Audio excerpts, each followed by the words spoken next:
مساء الخير، يا رب دايما كويسين بإذن الله. النهاردة إن شاء الله هنعمل حبة حواوشة مع بعض على حسب الكمية اللي عندكم. أنا هعمل النهاردة بإذن الله إن شاء الله نص كيلو لحمة مفرومة.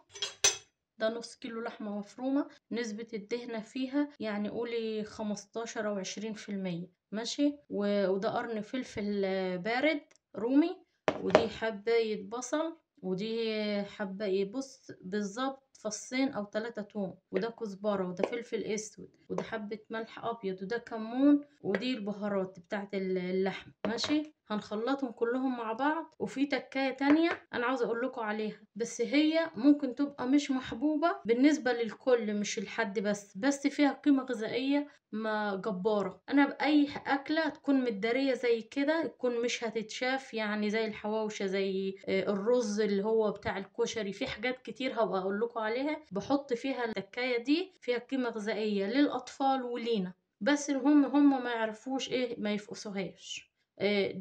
ده بنجر. ماشي. ده كده انا بحطه في الاكل من غير ما هم ياخدوا بالهم، عشان ده مش محبوب عندهم، بس فيه قيمة غذائية جبارة. ماشي. انا بقى هحط منه معلقة، هم مش هياخدوا بالهم اهو على الاكل.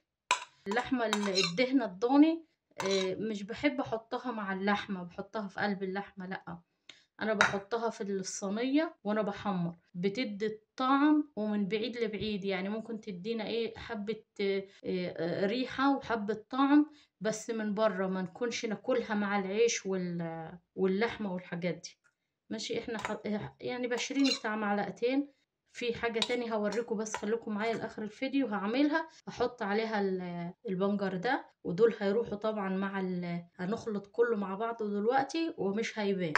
ماشي. انا بقى مش عاوزه اضيع وقتكم. بصوا بقى شكلهم عامل ازاي من قبل لسه كمان ما هنعجنهم. بصوا بقى عاملين ازاي، هنعجنهم اكتر ونشوف.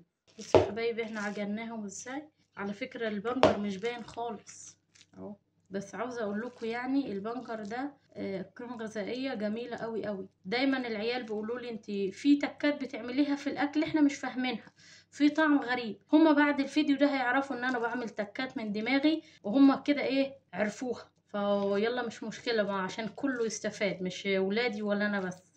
هنركن دي على جنب. ده العيش العادي بتاعنا اللي احنا بنجيبه من الفرن، بس بننقي الرغيف اللي هو يكونش مستوي قوي من فوق ومن تحت. ماشي. ده مقطوعة صغيرة، بس انا عاملة كتير، ما يكونش محروق ولا مستوي من فوق ولا من تحت. هنقصه كده بالمقص، واللي ما عندوش مقص بايده يعني.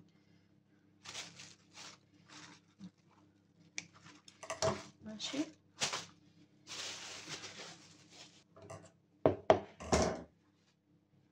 هنجيب اللحمة بتاعتنا،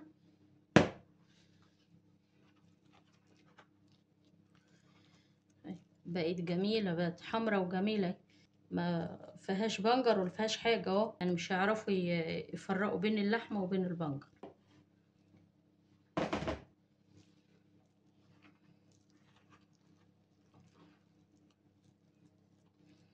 ونسبة الدهون فيها حلوة، يعني مش كتير، يعني 20% حلو اوي. ماشي. احنا مش هنعمل اي حاجة غير هناخد طاسة اهي، هنحط فيها معلقة صغننة اهي، حتة معلقة صغننة سمنة بلدي. ماشي.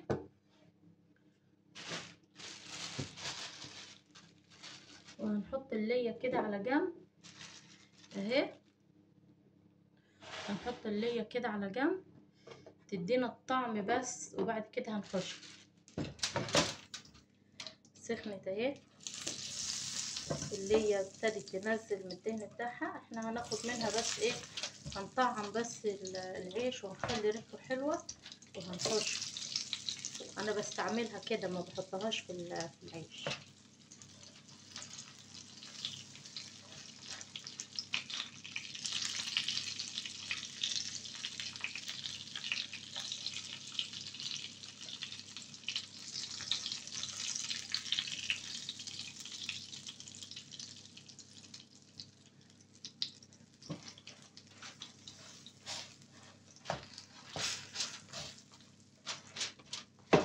ايه كنت معليه في اول الطاسه، اول ما ولعت عليت شويه. دلوقتي ههدي النار عشان خاطر ايه العيش ما يتحرش واللحمه تبقى نيه من جوه. ماشي، ههدي النار وهغطي عليها وهسيبها ايه 10 دقايق كده. خدت 10 دقايق اهي.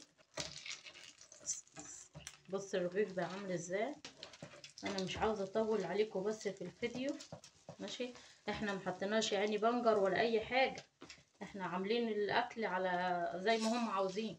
احنا كمان هنعمل رغيفين حاجه تاني دلوقتي، بس انا مش هكمل اللحمه معاكم، واكمل بعد ما اخلص تصوير عشان اوريكم بس ايه الرغيفين التانيين هنعملهم ايه. طبعا الدهن واللحمه والسمنه البلدي مش محتاجه ان انا احط تاني اهو. لا كده حلو قوي. لو احتجت ابقى احطهم 5 دقايق محتاجه، بس انا مش محتاجه السمنه. حلو برضه اسيبهم ياخدوا ايه 5 دقايق كده، 10 دقايق وانا موطيه. 5 دقايق واستوت من فوق من تحت اهي الرغيف اهو زي ما انتوا شايفين كده ما شاء الله.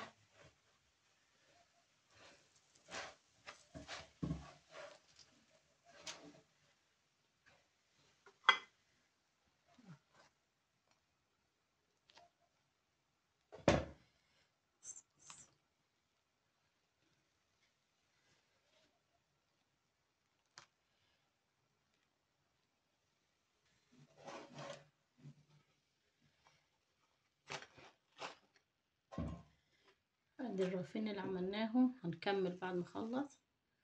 بصوا شكل اللحمه من جوه مستويه ومليانه فلفل وثوم وبصل، قيمه غذائيه يعني مش بس عيش ولحمه، لا قيمه غذائيه حلوه قوي. ماشي، هنشوف بقى التكايه التانية مع بعض. دي العيش بتاعنا ماشي اللي احنا عملناه باللحمه المفرومه. وفي حاجه تانية حلوه اهي. ماشي، احنا خلينا شويه من البنجر، وده قرن فلفل بارد، وده فلفل حامي. طبعا ده اختياري، اي فلفل اختياري، بس عاوزه اقول لكم اللي مش هناكله في اي حاجه، والعيال اللي مش هتاكله مثلا الفلفل العيال ما بتحبوهوش، الاطفال ما بتحبش الفلفل البارد او الحامي، لا احنا ممكن نحط الفلفل البارد في اي اكل برضو حاجه حلوه قوي. ماشي، هنحط الاول ايه، ادي بيضه. احنا طفينا النار طبعا.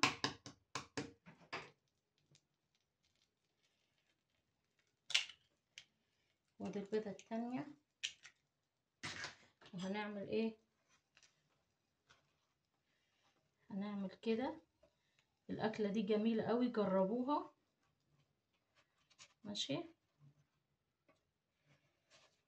هنجيب بقى ايه، هنجيب البنجر بتاعنا من تحت على طول اهو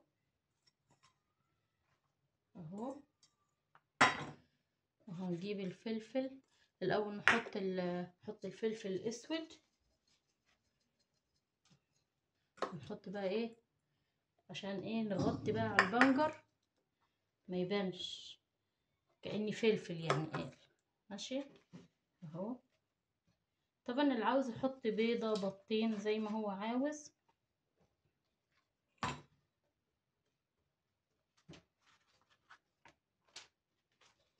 بص الرغيف بقى من جوه عامل ازاي.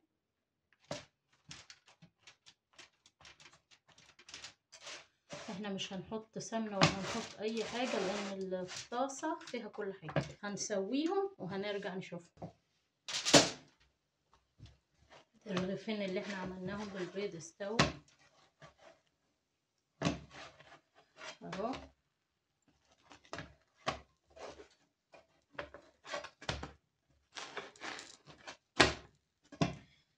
نطفي النار.